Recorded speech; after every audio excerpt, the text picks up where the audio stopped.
Welcome back to New to Medical Device Sales. I am your host, Jacob McLaughlin, and coming to you guys on this beautiful Friday. If you guys are one of those early birds, this is coming out a little later because life has been crazy. If you guys have been watching the podcast the last couple of days, if you guys have been watching my LinkedIn, just social media outlets, you know there's some big changes coming on, so just figured I would post this today. Today is my last official day with my current company. I turned in my 2 weeks a couple weeks ago, and yeah, I'm really excited about the new opportunity, so I might as well share it with you guys because we're gonna have a whole podcast about it. I'll talk about why I left the largest company in the world to go to a startup. We'll have a whole podcast on that. I'll hopefully have my CEOs and CFO and my founders on here soon as well, but I am taking the area sales manager of the Western United States for a company called Innovis Medical. They're based out of the UK and they're a surgical training company. And I'm just really, I can't even explain how excited I am.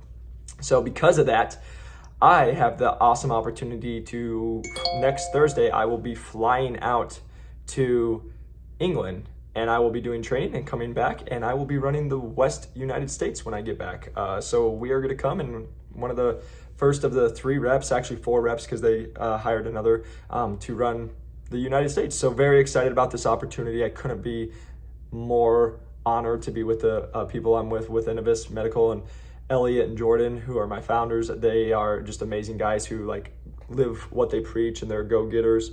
And so I just am so excited to be a part of this company. So if you guys are listening, that is the new stuff, but that's why this is coming out a little later, because I have been trying to get everything done for my old company while I'm getting stuff done for my new company, while also trying to do content for here, while also just trying to see my dog and live my life. So it has been a lot, just like everybody has a lot of stuff going on, but wanted to get you guys a podcast today. I'm really excited. This one's gonna be a really good one for you guys because it's the most common things I hear. And so we're going to go on that, but real quick, I just did want to just touch on the course. I'm just so excited real quick. Like I said, we've had someone break in already. We've also had somebody who joined 4 weeks ago, and they are going through 3 final interviews right now. And the list just goes on.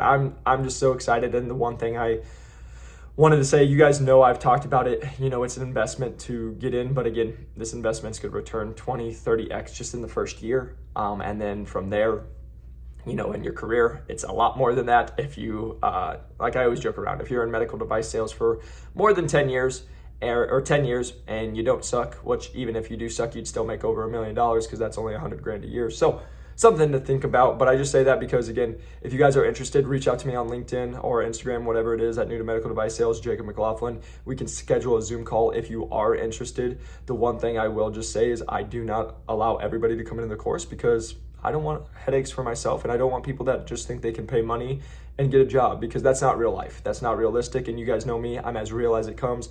I try to not sugarcoat it so you guys can get results, and that's why we get results. So again, not everybody gets accepted into the program. I have to make sure it's a good fit for you, make sure it's a good fit for me, and make sure it's gonna all just work out together. The one thing I do just want to state is, as we have sold out July, again, because I keep it very small, I keep it at 5 people that are allowed to come into the program each month.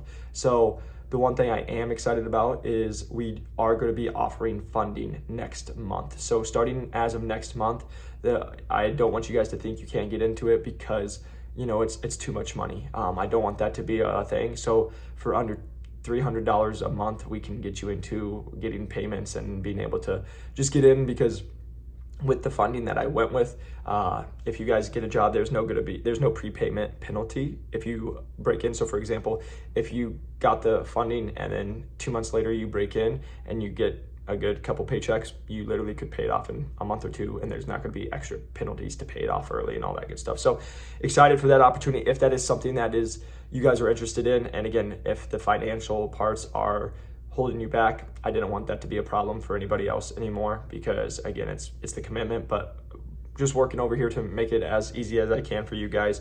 But after talking about the course, let's get into it. So what today's podcast is going to be about, it's the myths of breaking into medical device sales. So the reason I'm going to say this is I hear from so many people, whether it's managers, recruiters, people in the industry, and then people outside of the industry, from what they just heard, right? I've got on a lot of calls. These have all come up just this week. So that's why I wanted to do this podcast. It's going to be something that's very helpful for you guys because these are probably the most common questions I get asked. And so I wanted to just go into detail for you guys, answer anything I can and go from there. So number one, for the most common myths I hear for breaking into medical device sales is you need sales experience. Clearly, if you guys are watching this and you have heard any of my stories, you know that is not true because I was a personal trainer. I got 4 job offers from the top companies in the world. So that is debunked right away. Also, with that said, just an example of who I've gotten hired. Nurses, music teachers, bartenders, waitresses, yoga teachers. I've gotten athletic trainers, occupational therapists, physical therapists. The list goes on. Boat sales, yes, they have those sales experience, but there wasn't the B2B sales experience. But literally, what I talk about and what I teach in my course and how I've gotten job offers, it's how I just got a job with a company that, usually startups don't take people without under 5 years experience. I have under 2, right?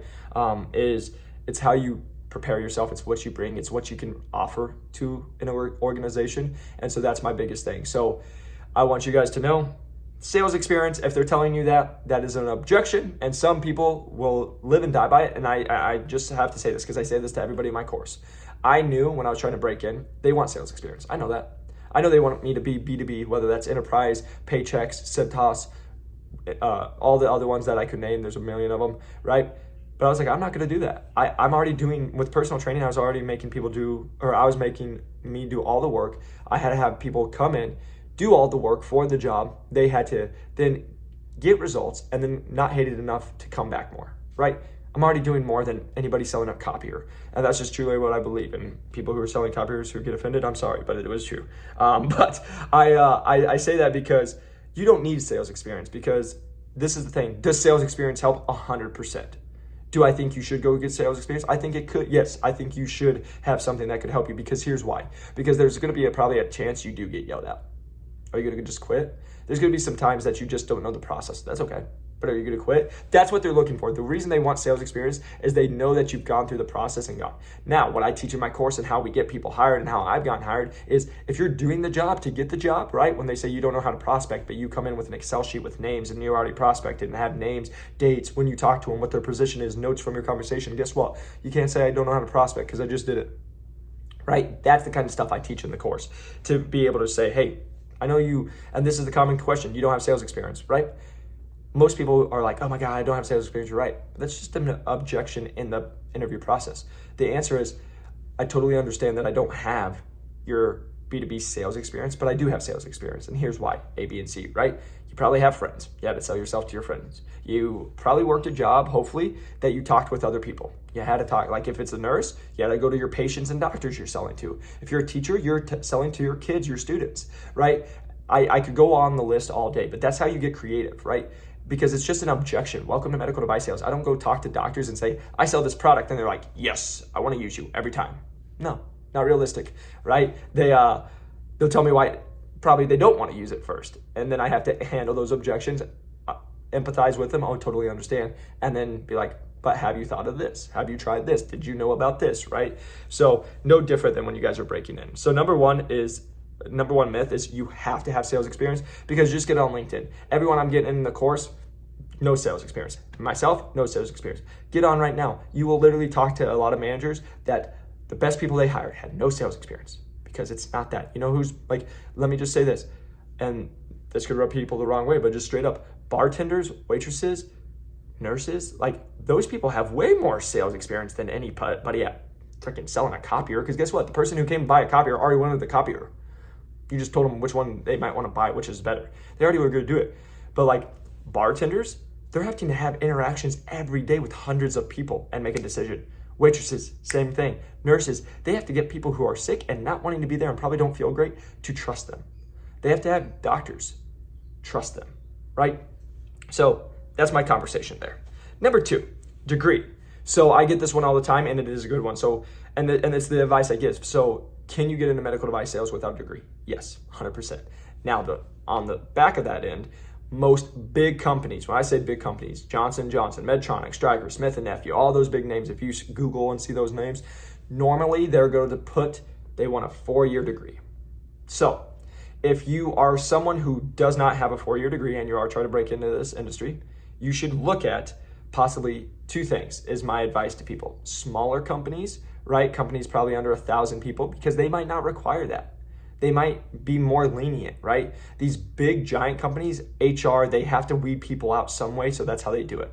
But you could go to a smaller company, maybe they don't require that. Maybe they only require an associate, or they don't require one at all. So that's what I would look at. And number 2 would be a distributorship. So the most common question I get asked, what is a distributorship? And that is basically, the easiest way is a distributorship is somebody made their own company with medical device sales and they sell a product. Right? So it's no different than if I could make my own distributorship and I could call it Jacob McLaughlin Medical LLC, right? And now I go sell products. Well, if I own that company, guess what? I get to decide who I want to hire. So it doesn't matter who I want to hire. I can go hire the bum off the street. If I think he's good, hey, you want to come work for me? Cool, because it's my job. It's my company, right? That's what a distributorship is the easiest way. That's very dumbed down and not going into much detail. But basically, a distributorship is somebody else made their own company. And they are in medical device sales, they sell products and you could go work for them. So you can do that with no sales experience. I know several people who have just a high school degree, they got their GED and they're in medical device sales because they did that and they do very well. So that's just a conversation to have. That's an opportunity. Now the one thing I will say, I get this all the time. People will text me, hey, what's some great companies? What's some great distributorships? I don't know. There's 1,000. Like, it's medical device sales, man. Like, it's going to one division. There's 1 million of them, right? So that's where I tell people, don't be lazy. Google, reach out.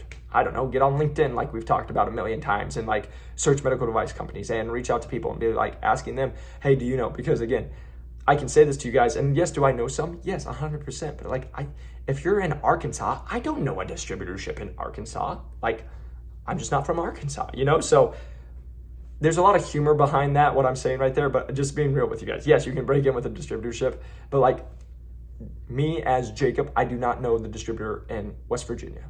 I just don't, because I'm not from West Virginia. So that would be my advice to you guys there.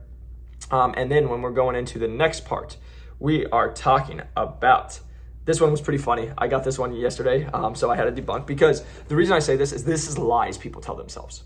Okay, so the reason I'm doing this is a lie. It's an excuse why you're saying I'm not where I want to be, and it's total trash.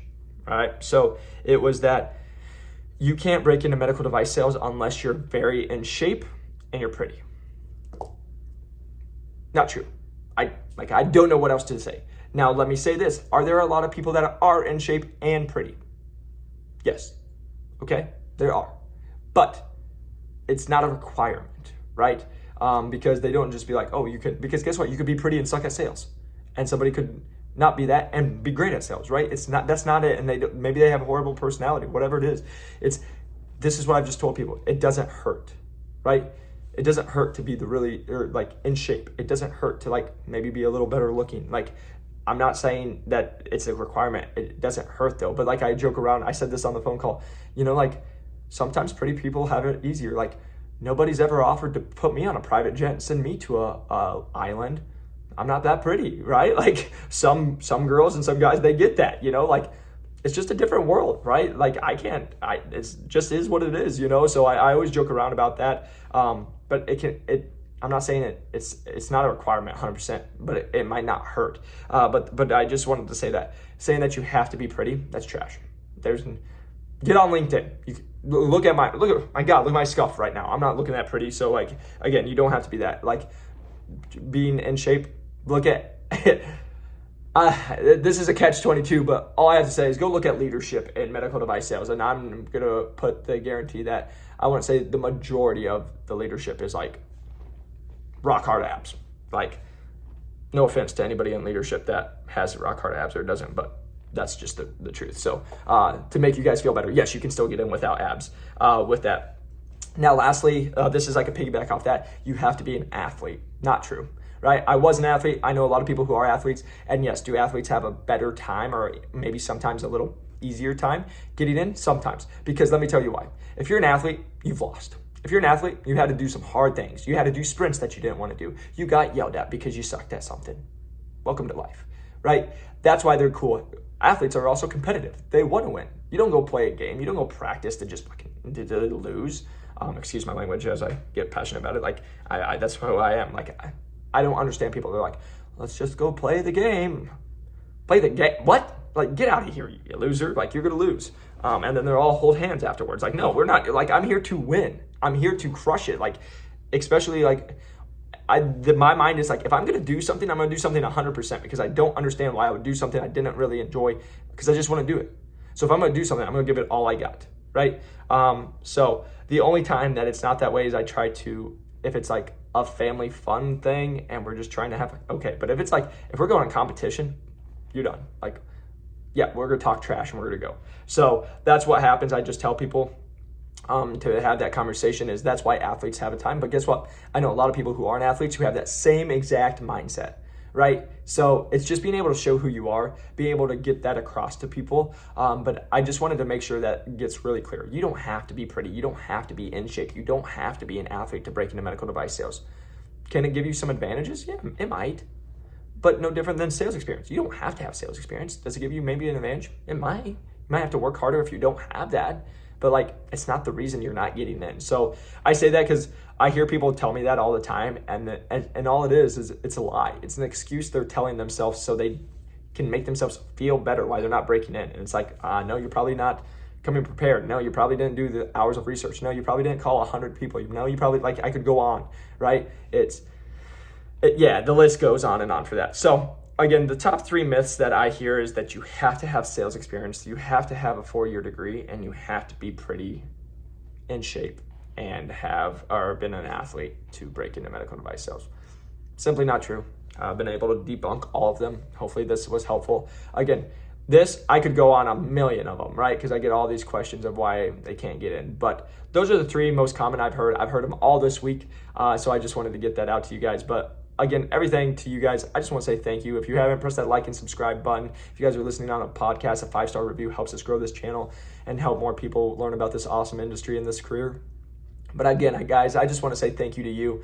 You guys are sincerely the best. Like, just even like posting on LinkedIn and how many people have reached out to me. Like, I just got to meet Chandler. If you're listening, just shout out. Like, I was in one of my accounts this week, met Chandler. Chandler, like, came in. He's like, dude, because of you, I broke in with Arthrex, and we took a picture together, and it was awesome. But just seeing the impact, you know, and having people. But again, I want to have this without you guys. I want to have this channel. I want to be able to have the impact without you guys, you know, just being supportive. So again, just thank you to you guys. I just want you guys to know I want the absolute best for you. That's why I do this. That's why I get up early. That's why I do all these things, because I want you guys to be the best. I just want to give back. I want everybody to break in this industry and have a great life, because again, like I've said a million times, this has helped change my life, and I want it to help change your life. And if you're passionate about helping people, if you're passionate about getting into something that can make a difference in someone's life, plus change your own life, that's what I want to help with. And so with that, if you guys are interested in the course, please just feel free to reach out to me. Like I said, either on LinkedIn or LinkedIn or Instagram. We can set up a Zoom call if you guys are interested. Now,